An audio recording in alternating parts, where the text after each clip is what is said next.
बिस्मिल्लाहिर्रहमानिर्रहीम। अस्सलाम वालेकुम दोस्तों, मैं Reet Saleem. Welcome to my YouTube channel Naval Orchid. कैसे हैं आप सब लोग जी? तो गाइस, आज हमने पढ़ना है नावल रिम जिम के उस राग में, रिटन बाय नबीला अबर राजा। तो इससे पहले अगर आपने मेरे चैनल नावल ऑर्चिड को सब्सक्राइब नहीं किया तो सब्सक्राइब कर लें और साथ में बेल आइकन भी प्रेस कर लें ताकि आने वाली वीडियो आपको मिलती रहे। तो आए पढ़ते हैं नावल, देखते हैं पूरा पढ़ होता कि अद्धे में बस हो जाती है। नैनी प्लीज़ इस जालिम हसीना की एक झलक ही दिखा दो। अस्पद अब मिन्नतों पर उतर आया था। देखो अस्पन, इसे हमने नहीं रोका कि तुम्हारे सामने ना आए, वो तो खुद ही तुम्हारे साय से भी पनाह मांगती है। अस्मा ने इसे छेड़ा। तुम भी दुश्मनों की सफ़ में हो, नई बात नहीं है। वो बहुत बेजार लग रहा था। नैनी ज़रा अस्पन को गौर से देखना। अस्मा ने इसे उकसाया, फिर दोनों हाथ पर हाथ मारकर हंसने लगी। कोई बात नहीं गद्दारो। वो दोनों को घूरता उठ खड़ा हुआ और बाहर जाने की नीयत से कदम बढ़ाए तो अस्मा बोल पड़ी, ज़बूर से नहीं मिलोगे? मासूमियत की इंतहा थी। वो जल ही तो गया और पलट कर खश्म की नज़रों से इन्हें देखा।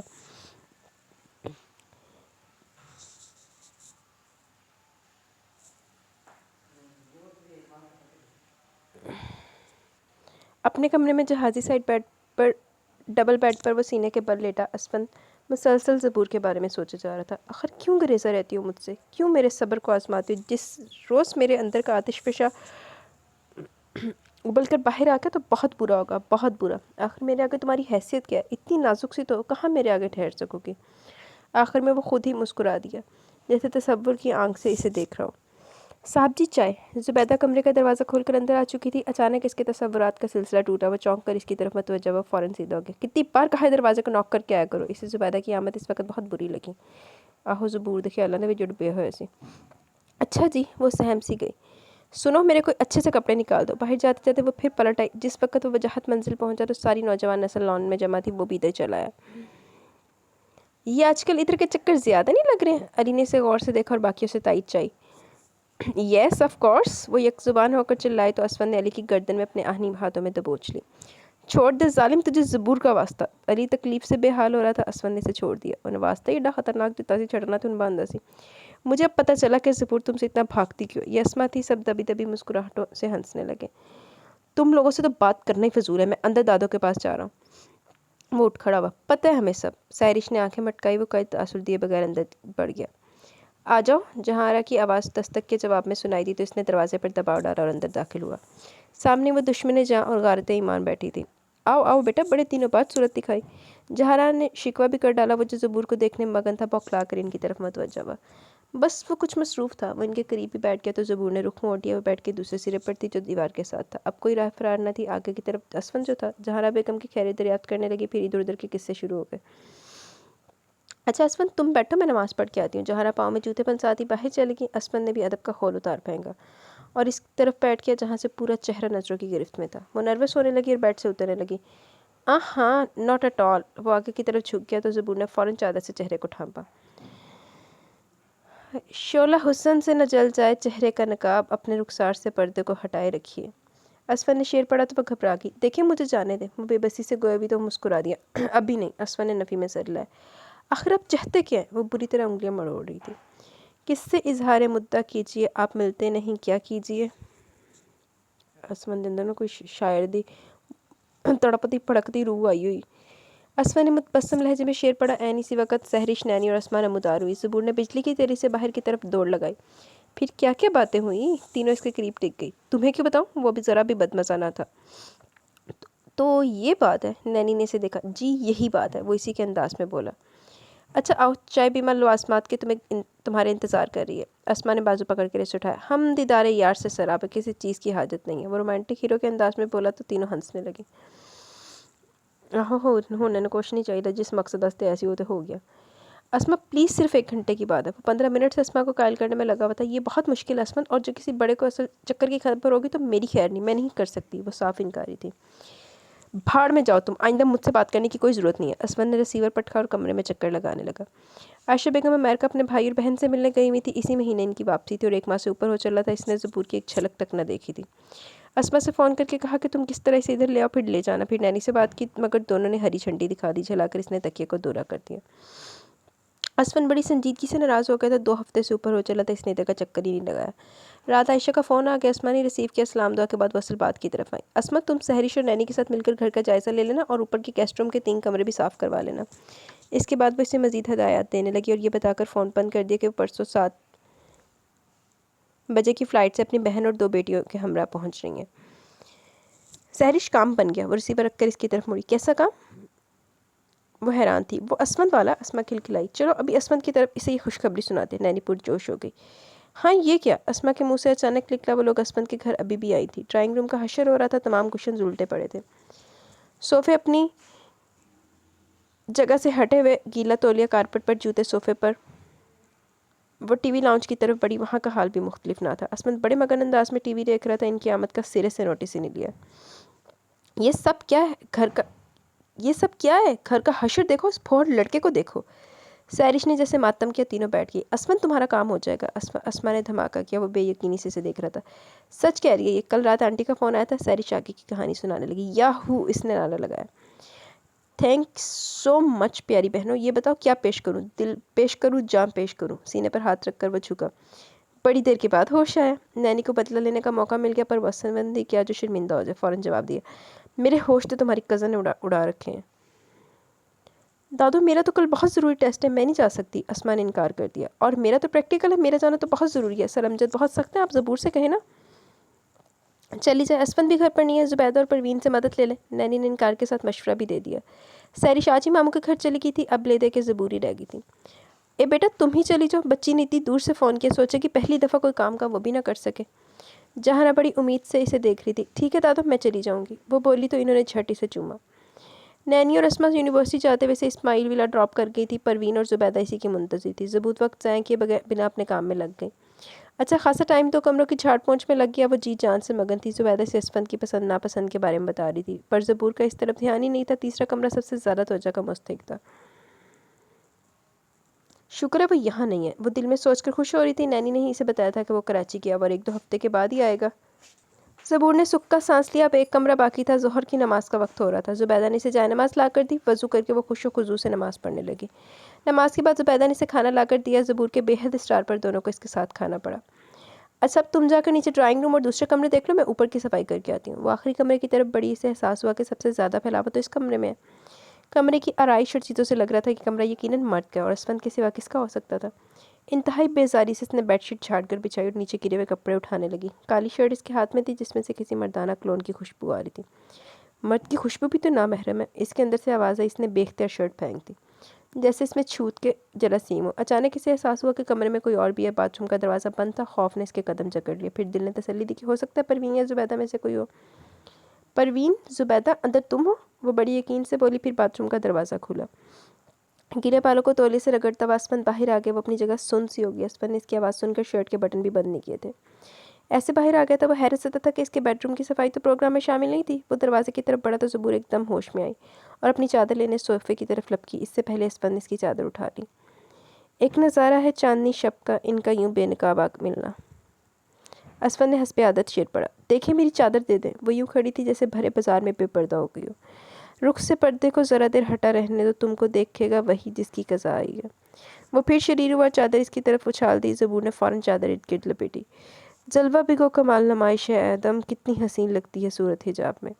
वो फिर भी बाज न आया। ज़बूर का दिल तेज़ी से धड़क रहा था। दरवाजे पर वो जमा खड़ा था, इसे अपनी गुस्ताख नज़रगाहों के हसार में लिए।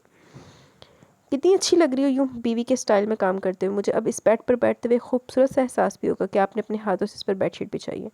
इस तकिए में आपके हाथों का लम्स होगा, और मैं तो तकिए को बाजू में लेके सोता हूँ, और इन हाथों की नरमी मैं अपने दिल पे महसूस करूँगा। उफ़, वो क्या क्या कह रहा था। शिद्दत खौफ से इसकी पेशानी अरक आलूद हो गई। तन्हाइयों की शब में तेरे कुर्ब की महक, इसमें बुरा भी क्या है अगर चाहिए मुझे। असफर ने बड़े गंभीर लहजे में शेर पड़ा। देखें मुझे जाने दें।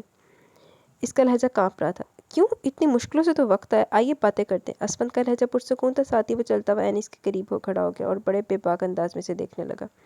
ज़बूर दहल कर एक कदम हटी। वो भी आगे बढ़ा है। आखिर अब चाहते क्या? इसके लहजे में आंसू की नमी साफ महसूस की जा सकती थी। सिर्फ तुम्हें। उल्टा ही जवाब आया। वो इस वक्त को कोस रही थी जब आने की हामी भरी थी। क्या सुनाएं, बात ऐसी थी, आप सुनते तो बेमज़ा होते। दूसरी तरफ से अफसोस भरे अंदाज में शेर पड़ा कि वह फ़ौरन तीर की तेरी से दरवाजे की तरफ बढ़ी और खोलकर बाहर आ गई। तेरी से सीनियर तय करती नीचे आई। एक एक कमरे में जुबैदा और परवीन को तलाश किया। वो होती तो मिलती। आंसू सिलसिलावार रुखसारों पर फिसलने लगे। इसे तो इनका फ़ोन नंबर भी मालूम नहीं था कि फ़ोन करके किसी को बुलवा लेती। अब इसे सुकून से इंतज़ार करना था। 3 तो बज ही चुके थे।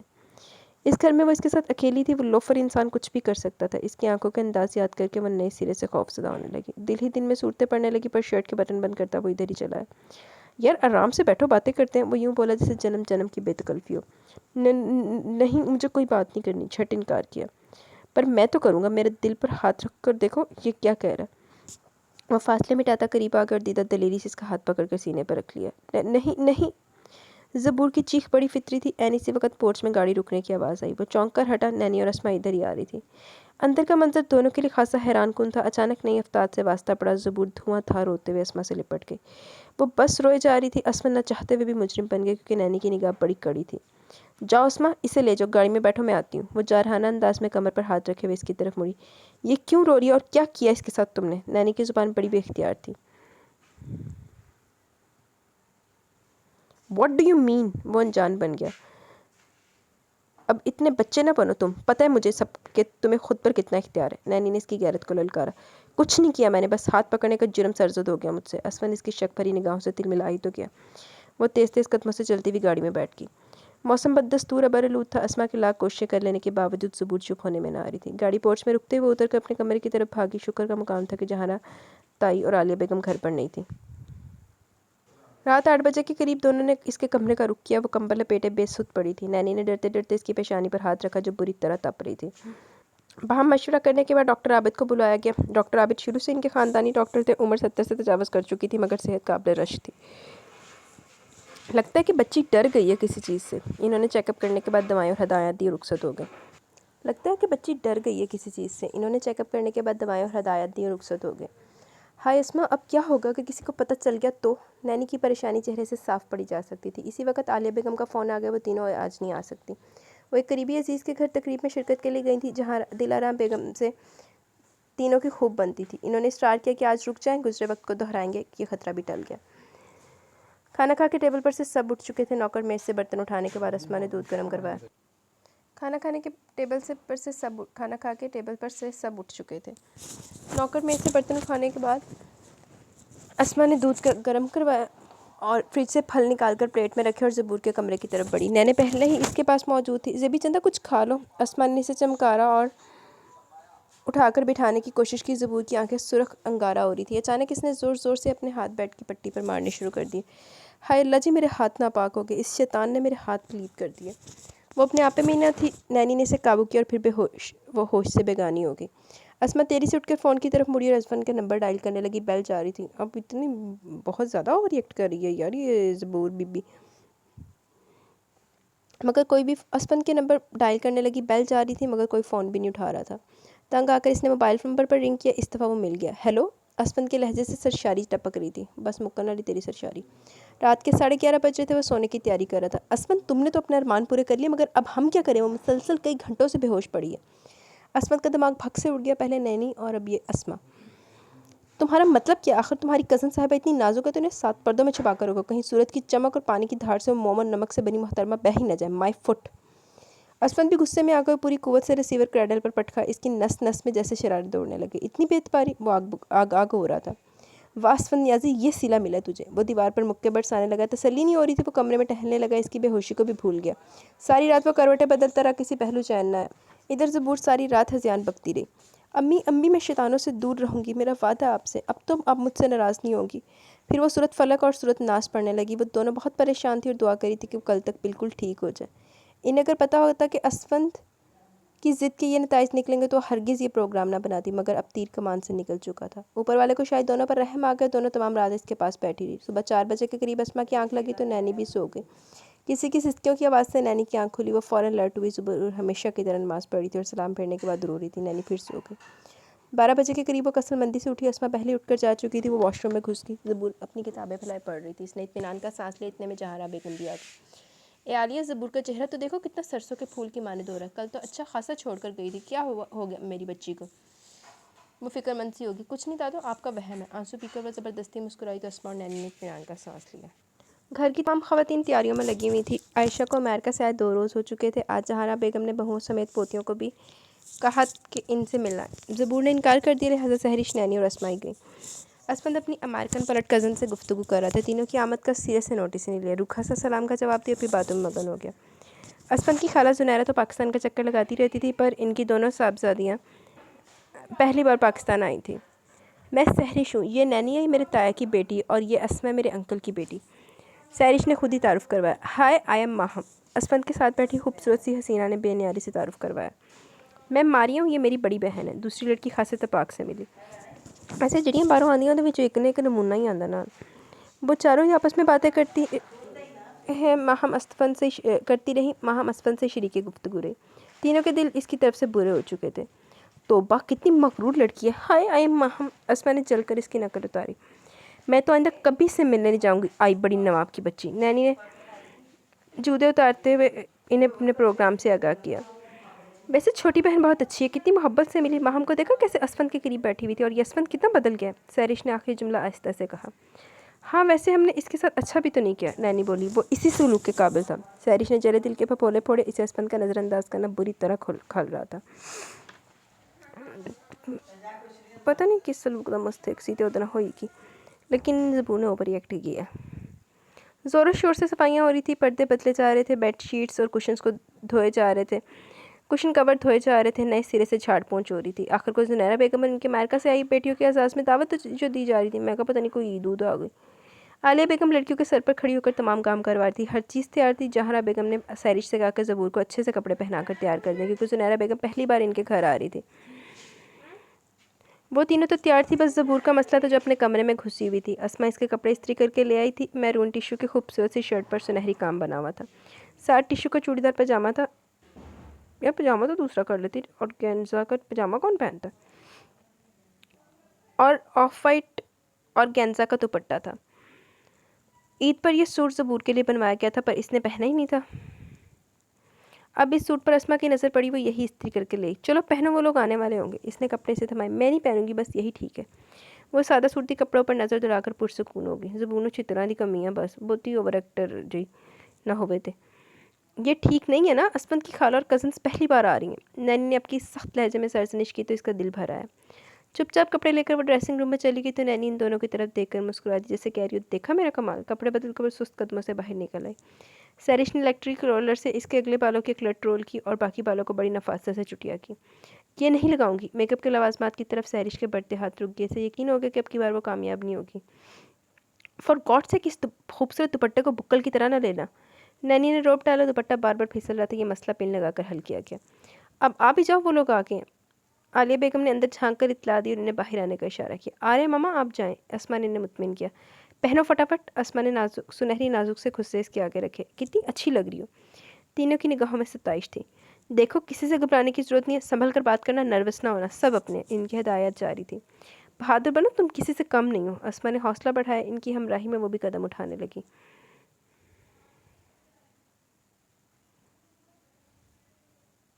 दरवाजे पर इसके कदम सुस्त पड़ गए। नैनी ने इसका बाजू दबाया और अंदर दाखिल होगी। ज़बूर एकदम पीछे भाग खड़ी हुई। तीनों को अंदर दाखिल होकर इस बात का इल्म हुआ। बुजुर्ग और ख़वातीन अपनी टोलियां बनाए बैठे थे।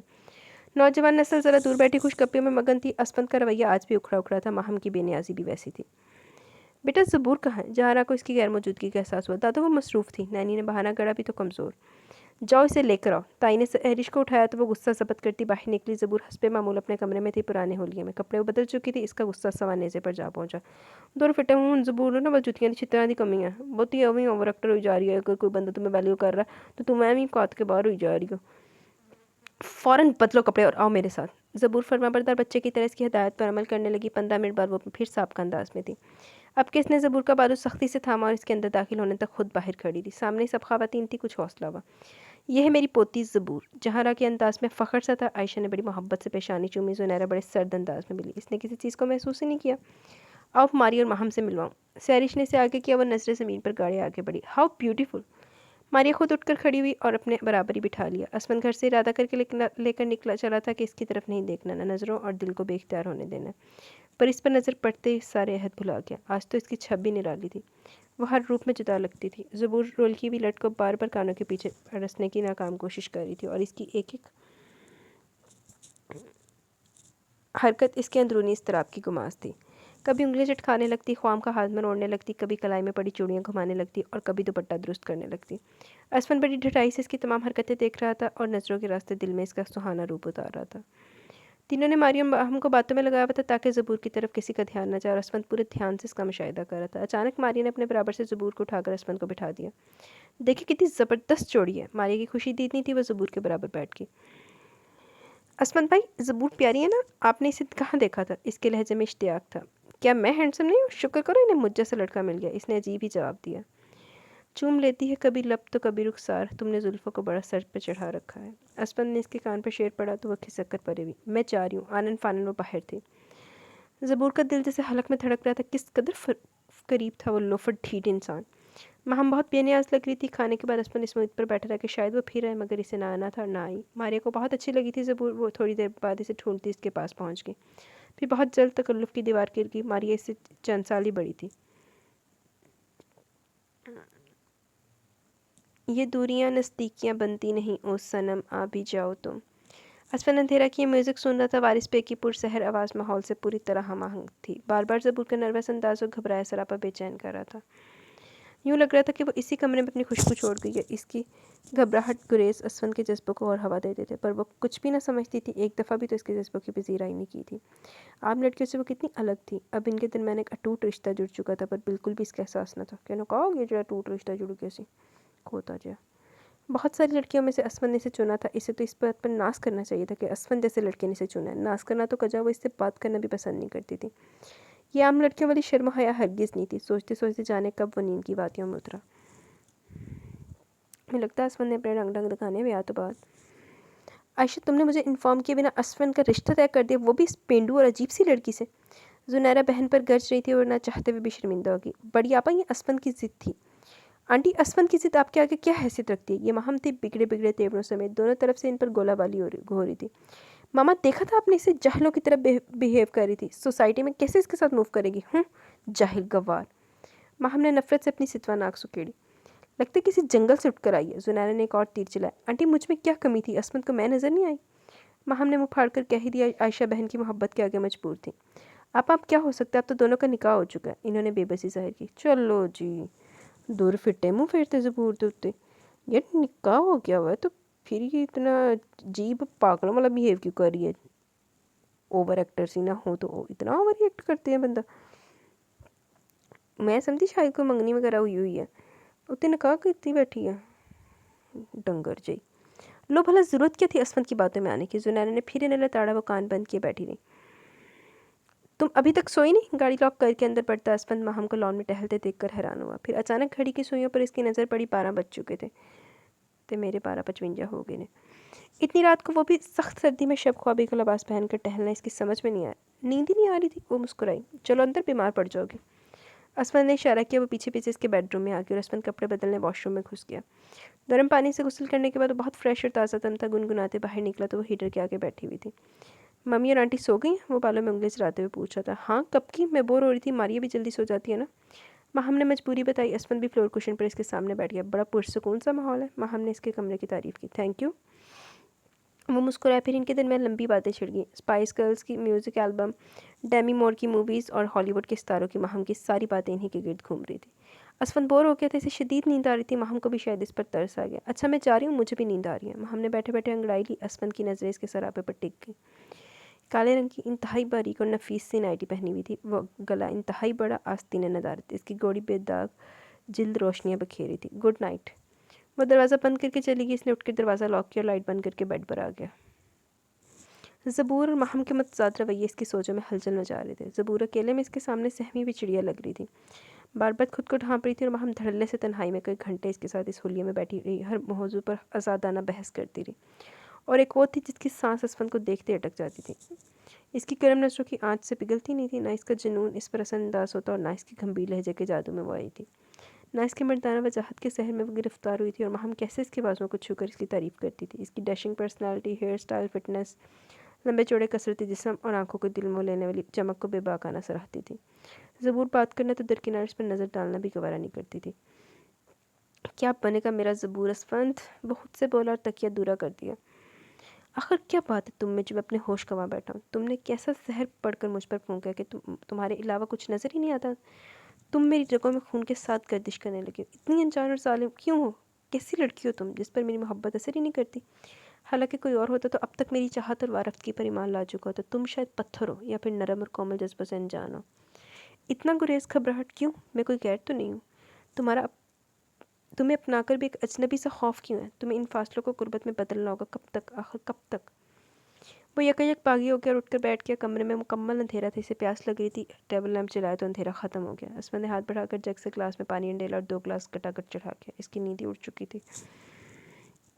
नहीं यार, अगर उसका हस्बैंड तो वो फिर ओवर रिएक्ट कर रही है, इतनी कोई सुनती है मेरे मुंह से। अहमद और रेहान की माँ ने शादी की तारीख लेने के लिए वजाहत मंजिल के चक्कर लगाने शुरू कर दिए। नैनी और रस्मा दोनों की निस्बत अपने अपने खालाजाद से तय हो चुकी थी। दोनों का फाइनली मुकम्मल होने के बाद शादी मुतवक्का थी। घर में तो पहले से तैयारियां शुरू हो चुकी थी। जिस रोज़ शादी की तारीख तय हुई, तैयारियां अरूज पर पहुंच गई। आए रोज़ बाज़ारों के चक्कर लगते, घर में जोड़े और दुपट्टे टांगे जाते। एक हंगामा सा मचा हुआ था। दूसरे शहरों और मुल्कों से भी मेहमान पहुंचना शुरू हो गए थे। जहारा ने इंग्लैंड फ़ोन करके समीना बेगम को इत्तला कर दी और ले गया तो ये भी बता दिया कि अरसलान की बेटी इनके पास है। समीना बेगम की बात अच्छी नहीं लगी थी, पर इन्होंने इस पर ध्यान नहीं दिया। शादी में 1 हफ्ता बाकी था कि फ़ायज़ा और फरहान के हमरा वो आ गई। सब ने हाथों हाथ लिया, पर इनका रवैया ज़बूर के साथ हैरान कुन था। ये तुम्हारी दूसरी मामा और बहन भाई हैं, सैरिश ने इसे बताया। नूरुलैन ने अगरचे इसे बताया था कि इसके बाप ने दूसरी शादी भी की थी, पर आज रूबरू पहली मुलाकात थी। नूरुलैन से शादी के बाद अरसलानी ने अकेला छोड़कर लौट आए थे। सिर्फ 3 माह बाद इन्होंने समीना से शादी कर ली। ज़बूर और फ़ायज़ा की उम्र में चंद माह का फ़र्क था। अलबत्ता फ़रहान ज़बूर से 2 साल छोटा था और दोनों ने किसी खास इत्तेफाक का मुज़ाहिरा नहीं किया। जैसी माँ वैसी बेटी। इसने भी अदालत का ड्रॉप डालकर अरसलान को काबू किया था। बेटी भी मौलवी बनी फिर रही है। असल में इनसे ये खबर ही हज़म नहीं हो रही थी कि ज़बूर का निकाह असफन से हो चुका। ज़बूर का असफन के साथ रवैया भी इनकी वकाबी नज़रों से छुप न सका। ये ठीक है, आप एक मजहबी हो, ठीक है, हर चीज़ ठीक है, लेकिन ये किया हस्बैंड है वो आपका, वो कौन सा कोई राह चलता कोई बंदा है या कोई मंगेतर है प्यान से जिसके तुम्हारा इतना वो तुम कर रही हो। अहमद और रेहान के घर से आज मेहंदी आनी थी। लॉन में तमाम इंतज़ाम किया गया था। देखो ज़बूर, मेरी मेहंदी है, अच्छे से कपड़े पहनना। अस्मा ने लजाजत से कहा तो वो मुस्कुरा दी और बिलाखिर इसके आगे से हार माननी पड़ी। पेशानी तक दुपट्टा ओढ़े बगैर किसी आरइश के बहुत सादा लग रही थी।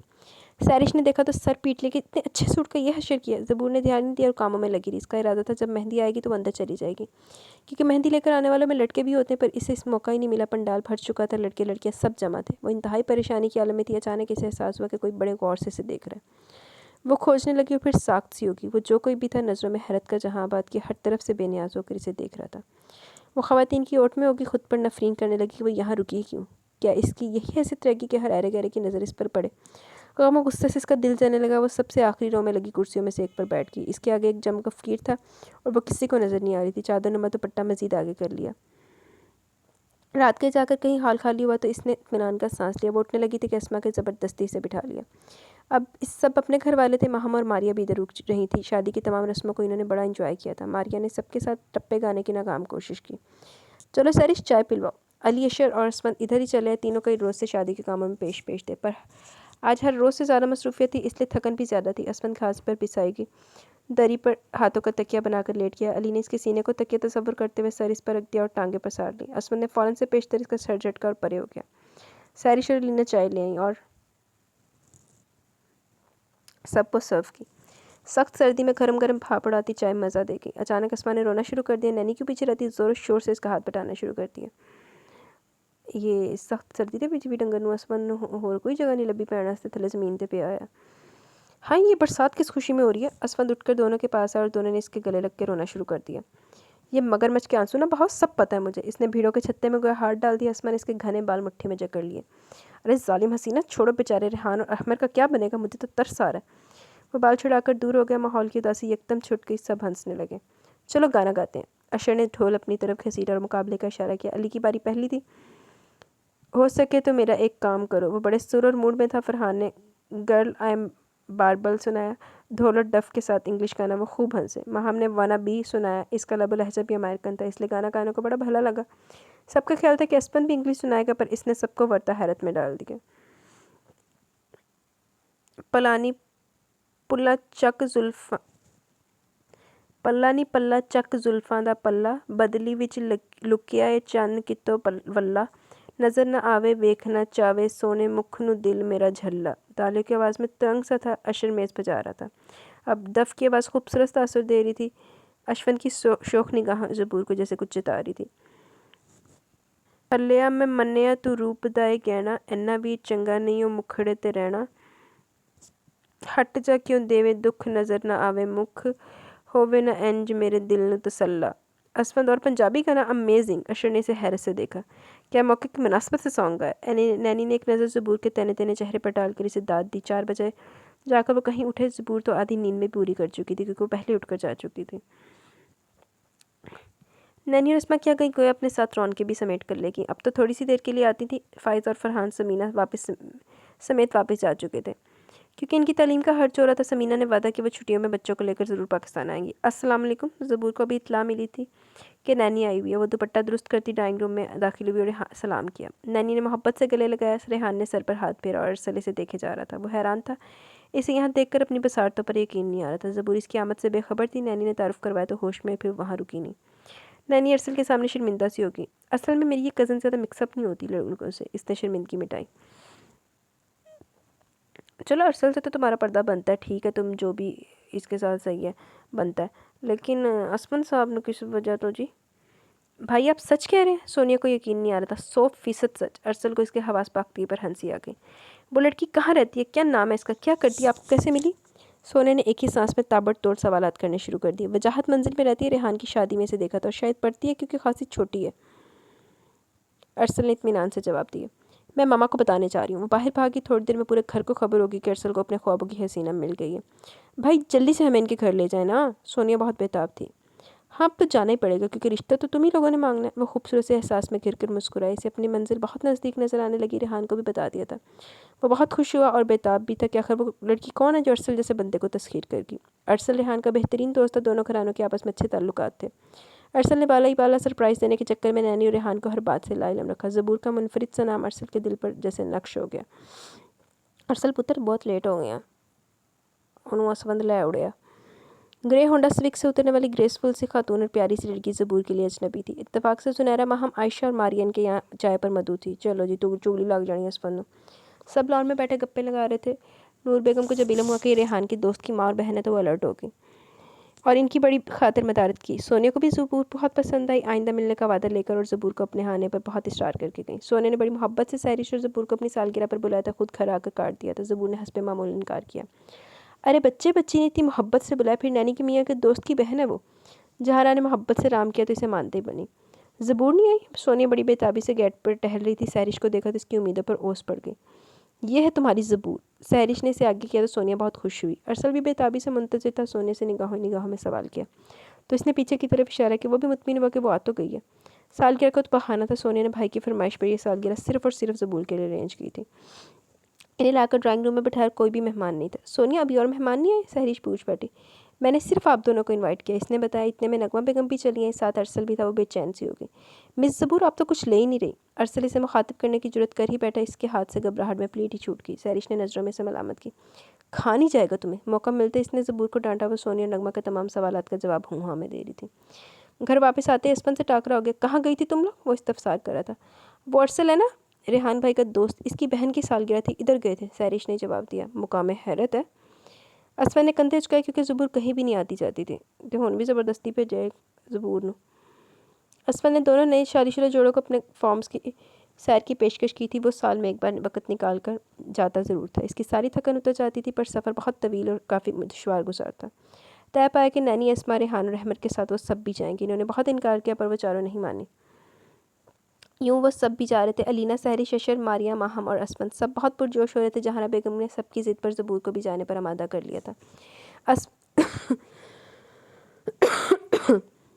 असफन नहीं, रेहान और अहमद के ज़रिए नैनी और अस्मा से सिफारिश करवाई थी। अशर ने तीसरी बार हॉर्न दिया। सब गाड़ी में बैठ चुके थे। असफन का इंतज़ार था जो आके नहीं दे रहा था। 3 गाड़ियाँ इनकी थी और चौथी असफन की। महम, मारिया, ज़बूर और अली अच्छे खासे परेशान बैठे थे क्योंकि सीटों पर काफ़ी जगह ख़वातीन के बैग्स में घेरी हुई थी। एक असफन की गाड़ी खाली थी। मारिया मुसलसल जगह की तंगी का शिकायत कर रही थी। महम तो मज़े से फ्रंट सीट पर बैठी च्युइंगम चबा रही थी। मारिया के तो पैर भी बैग्स पर थे और इसकी शिकायत बजा थी। असफन को आता देखकर रेहान गाड़ी से बाहर निकला। वो गाड़ी निकाल कर सड़क पर ले आया था। ज़बूर तुम ज़रा बाहर आओ। रेहान ने खिड़की बजाई तो वो फ़ौरन उतर आई। गुड़िया जगह तंग है, तुम लोगों के वजन से ज़्यादा तुम्हारे बैग्स हैं, ऐसा करो इधर बैठ जाओ। साथ ही इसने अशर और अली को रवानगी का सिग्नल दिया और ख़ुद भी जल्दी से गाड़ी में बैठ गया। तीनों गाड़ियाँ जन से निकल के ज़बूर हैरान परेशान सी बैठी रह गई। असमा ने गाड़ी स्टार्ट की और इनके पीछे रवाना हो गया। ज़बूर गोद में रखे हाथों को मुसलसल देख रही थी। वो गाहे बगाहे एक नज़र इस पर भी डाल लेता था, इसके लिए यही काफ़ी था कि वो इसके करीब है। 1 घंटा हो गया था इन्हें सफ़र करते हुए, फिर भी कोई बात नहीं हुई तक ना हुई थी। तंग आकर असफर ने टेप रिकॉर्डर ऑन कर दिया। गुलकार की शरीर से आवाज़ बाहर के खूबसूरत नज़ारों के साथ शामिल हो गई थी। ये जो चिलमन है दुश्मन है हमारी, कितनी शर्मीली है, हाय कितनी शर्मीली है दुल्हन है हमारी। कैसे दीदार आशिक तुम्हारा करे, रुख रोशन का कैसा नज़ारा करे, हाँ इशारा करे,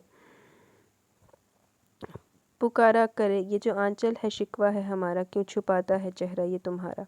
ये जो चिलमन है, क्या बरमहल गाना था। असमन के लबों पर एक शरीर मुस्कुराहट आई दर आई। देखे ज़बूर, मेरे साथ बात करे वरना मैं इस रकीब को हटा दूंगा। असफर ने इसकी चादर की तरफ इशारा किया तो वह दहल गई और सर उठाकर इसकी तरफ में तवज्जो हुई। नजरें मिलने पर असफर ने इसे इशारा किया तो वह गड़बड़ा गई। क्या मैं बहुत बुरा हूँ? इसने मासूमियत से इंतहा कर दी। हाँ, ज़बूर का सर बेख्तियार हिला तो वह हंसता चला गया। अभी मैंने आपके साथ कोई गुस्ताखी नहीं की, जब करूँगा तो बेशक बुरा कहिएगा। स्टेरिंग दूसरे हाथ में मुंतकिल करते हुए असमन ने एक भरपूर नज़र इस पर डाली तो वह सिमट गई। आप अब मुझसे सब्र नहीं होता। पेपर्स के बाद मैं मम्मा से रुखसती के बारे में बात करूँगा, फिर एक पल के लिए भी तुम्हें खुद से दूर नहीं करूँगा जाना। वो पटरी से उतर गया। देखिए मेरे साथ ऐसी बातें ना करें। वो बेतरह घबरा गई। ना तरस दे थे। मुझे तो ऐसी बातें ही आती हैं। इसका इत्मीनान काबिल दीद था। अब एक वीरान सा इलाका शुरू हो गया। मैं सड़क पर दोनों तरफ बुलंदो बाला पहाड़ थे। शाम ढलना शुरू हो गई थी। आगे रास्ता जा बजा ख़राब और टूटा फूटा था। मुसलसल ड्राइव करते 5 घंटे से ऊपर हो चले थे। एक पुरसकून सी जगह देखकर असफर ने गाड़ी रोकी। ज़बूर सीट की पुश से टेक लगाए थक गई थी। चादर इसके चेहरे से ढलक गई थी। बालों की अगली लटें इसके रुखसारों से छेड़छाड़ कर रही थी। बेइख्तियार असफर का दिल चाहे इसकी शरीर लट को पीछे धकेल दे। शायद वैसा कर भी गुजरता, पर ज़बूर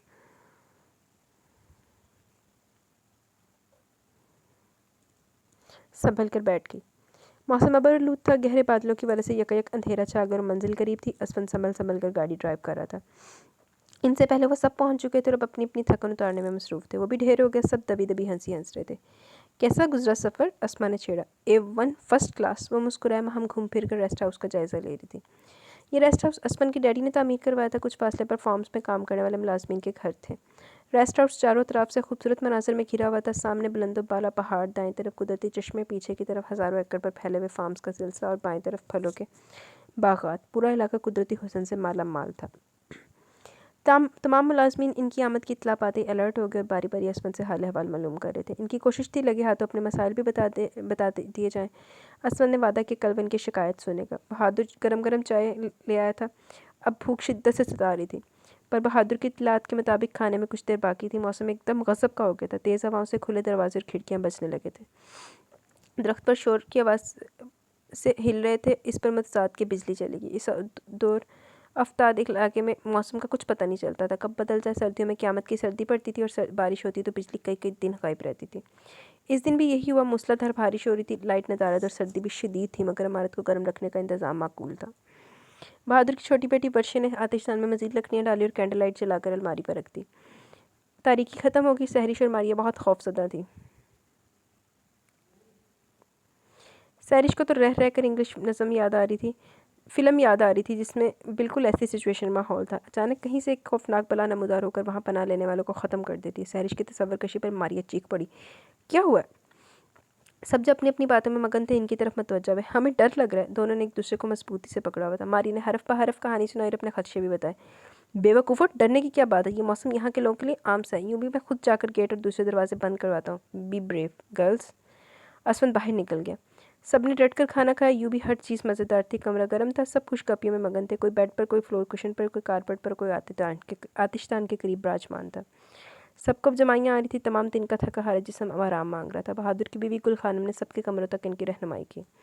असमन पूरी इमारत का एक चक्कर लगाकर बावर्ची खाने में गुल खानम के पास और एक गिलास गर्म दूध अपने कमरे में लाने की हिदायत की। वहीं खड़े खड़े बहादुर वर्षे की शादी की बाबत बताने लगा। तब तक गुल खानम दूध इसके कमरे में छोड़ आई थी।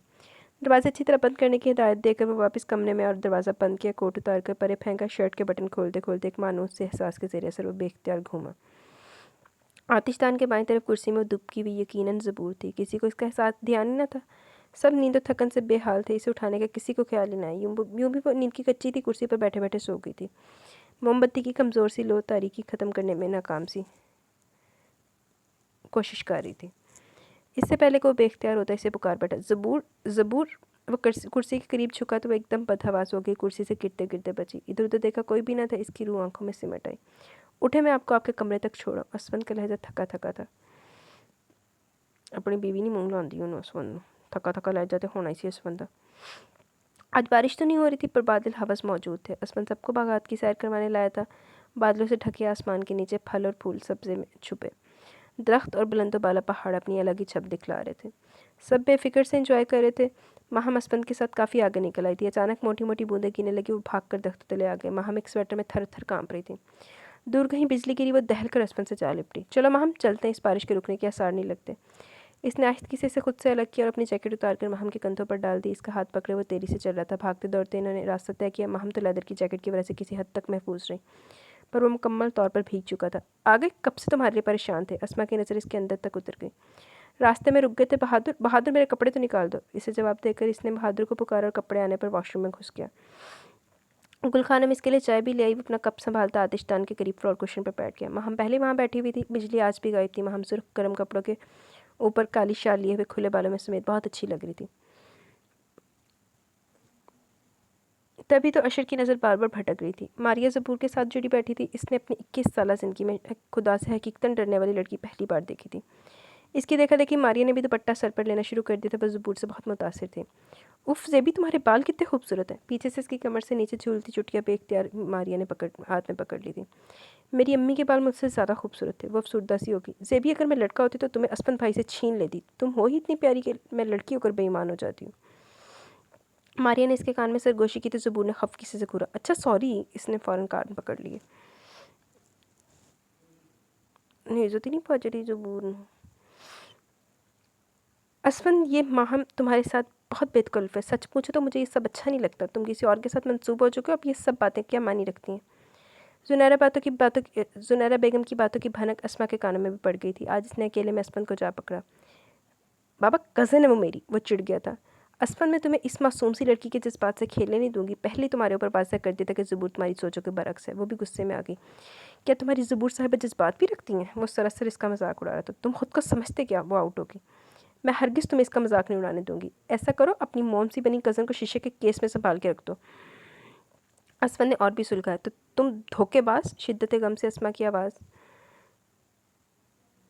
भर आई और वो बाहर की तरफ मुड़ गई। बाबा, मैं मजाक कर रहा था। असमन को सूरत हाल के बिगड़ने का एहसास हुआ। वो इसके पीछे लपका वो हाल कमरे में पहुंच चुकी थी। तुम अपनी इस फजूल सी शर्म हया और आउट ऑफ डेट सी चादर को संभाल कर लंबी लंबी नमाजें पढ़ती रहना। इधर वो चुड़ैल से ले कर उड़ जाएगी, फिर तुम्हें होश आएगा। वो जाकर ज़बूर पर उलट पड़ी जो नमाज के बाद दुरूद वज़ाइफ पढ़ रही थी। कमरे में और कोई भी नहीं था। असमान के सख्त लहजे पर इसके आंसू उबल पड़े। इसके बाद ज़बूर के सर के ऊपर से गुजर जाती अगर असमान ना था। असमान, try to understand, it's only joke. वो असमा को बाजू से पकड़ के बाहर ले गया। नैनी, आखिर ज़बूर का बनेगा क्या? दोनों मैके आई हुई थी और गुफ्तगू का मौजू ज़बूर थी। हाँ, मैं भी यही सोचती हूँ। असफंद मर्द है, हर जज्बे का इजहार में पुरजोश और बेबाक। कुदरती तौर पर दूसरी तरफ से अपने जज्बात की वैसे पजीराई चाहता है। और ज़बूर की गुज़िश्ता 16-17 साल ज़िंदगी में मर्द के वजूद का ही नहीं पता। क्या अगर इल्म होता भी तो क्या वो ऐसा कर सकती थी? यकीनन हरगिज़ नहीं। आखिरी पेपर देकर निकली तो यूँ महसूस हो रहा था जैसे कोई भारी बोझ सर से उतर गया। 45 मिनट हो गए थे इसे इंतज़ार करते हुए, पर अभी तक कोई नहीं आया था।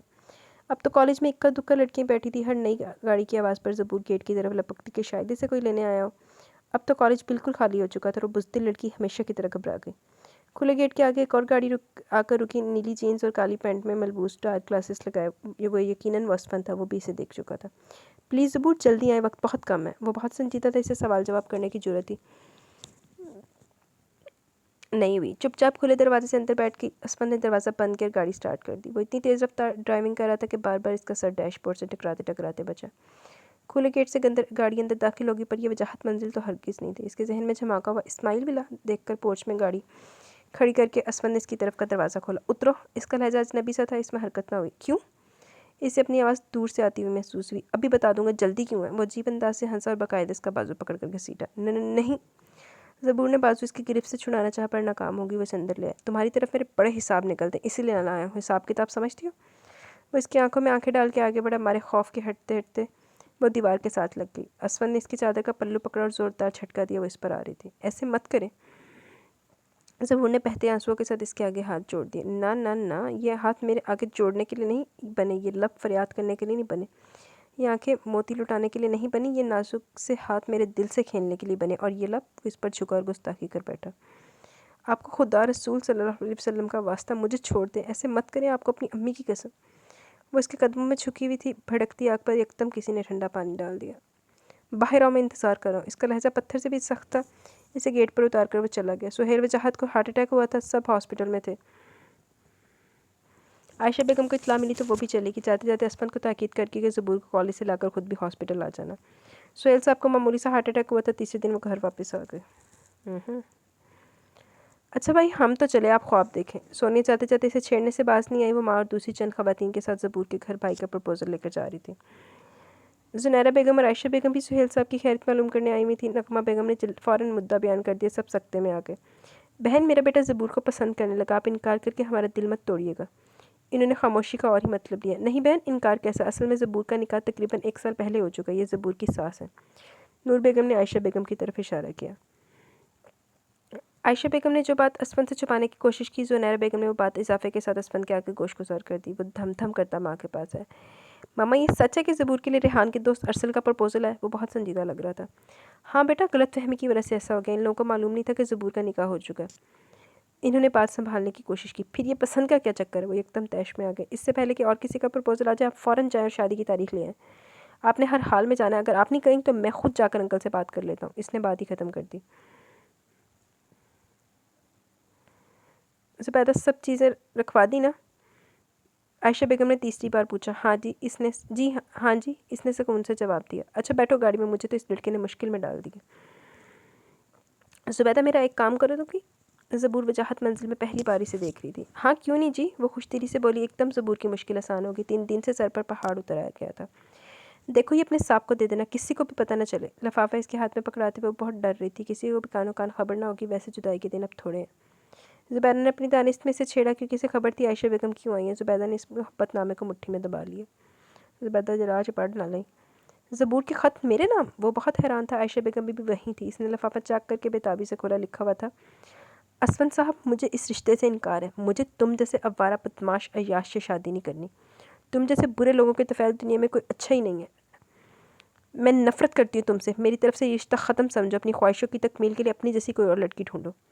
बाकी खत इससे पढ़ा नहीं गया। स्टडी टेबल की दराज खोलकर इसमें रखा और टेबल से की चैन उठाई। मैं तुम्हें जीतने नहीं दूंगा। इसने दांत पीसे वो रैश ड्राइविंग करता वजाहत मंजिल की तरफ जा रहा था। ट्रैफिक सिग्नल तोड़ने पर एक पुलिस मोबाइल इसके ताक़ुब में थी। अचानक गाड़ी लहराती सामने पजारो थी। असमत ब्रेक लगा नहीं सका। बड़े ज़ोर का धमाका हुआ। चलो जी, एक्सीडेंट हो गया। असमत साहब था बंदा ध्यान ना गड्डी चला ले। मन्निया कि खाते लिखिया सी उन्हें गलत गल्लां लिखियां, लेकिन चलो आगे जाके कल की किस्म पता लगेगा कि ज़बूर ही गलत है या असमत साहब भी कोई चवल मारेंगे। तो गाइज़, यहाँ पे हमारा फर्स्ट पार्ट अपने इख्तिताम को पहुँचा। कैसा लगा आपको नावल? अपनी राय का ज़रूर इज़हार कीजिएगा। इंशाल्लाह मिलेंगे, जल्दी मिलेंगे न्यू नावल के साथ। बल्कि न्यू नावल के साथ नहीं यार, इसके एपिसोड के साथ मिलेंगे जल्द। तो तब तक के लिए अपना बहुत सारा ख्याल रखें, दुआओं में याद रखें। अल्लाह हाफ़िज़।